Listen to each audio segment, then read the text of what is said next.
Well, the border crisis, just one of the many crises plaguing the administration. New video showing the Texas National Guard preparing for an influx of migrants as Biden prepares to end Title 42. Congressional leaders from both sides of the aisle are sounding the alarm on the move. Here now is Republican Congressman of Oklahoma, Kevin Hern, House Ways and Means Committee member. Congressman, it's good to see you. Thanks for being with us on this important issue. I got to start with the numbers. The numbers we're hearing are mind-boggling. 18,000 encounters potentially once Title 42 goes away. Talk to us about what that would mean for these border communities and the folks who have to deal with these numbers. Well, Americans, thanks for having me, Brian. The Americans right now are they're feeling crushed and everywhere. They're concerned, they're afraid for the country, for the sovereignty of our nation. They're concerned about their families, how much money they're going to have in their pocketbook, about jobs. They're concerned about being able to, do the things they need to do. And just quite honestly, about 14 months ago, Trump's policies, the America First policies at our border to protect our southern border and the sovereignty of our great nation, we had great policies in place. And Biden, instead of worrying about the nation, he's been more focused on destroying Trump policies. And now one last policy that he's going after is Title 42. And like you said, every state around the southern border and across the nation are very fearful of what's happened in their communities. They're capturing some 7,000 people a day across the southern border. And that's what they're getting. And, fentanyl's running rampant. And Biden has just turned our border agents into travel agents, shipping people all over the United States, and people are sick of it. So Title 42 is supposed to roll off in late May.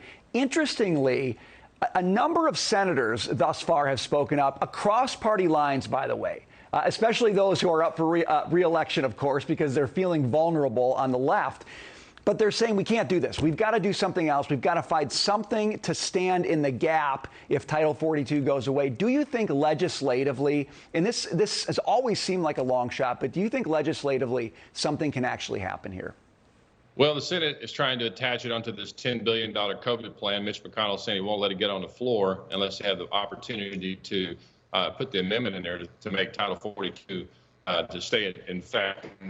We have to have that. Like you said, there are people coming across the border in huge numbers. It is crazy. Over 2 million people across the border since President Biden's been in office, and that number is going to grow incredibly high over the next couple of months.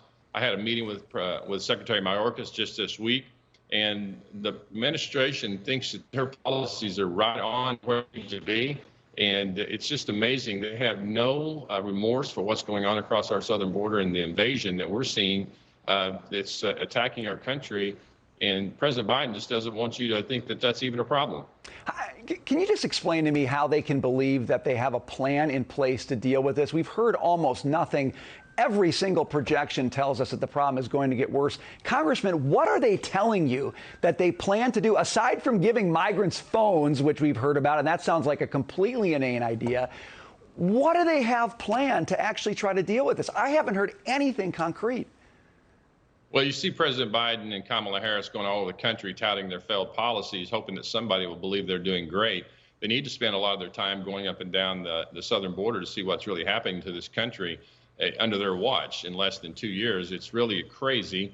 All the crises that have been created, when you look at what's going on right now in Ukraine caused by their energy crisis and what the policies we have in the United States.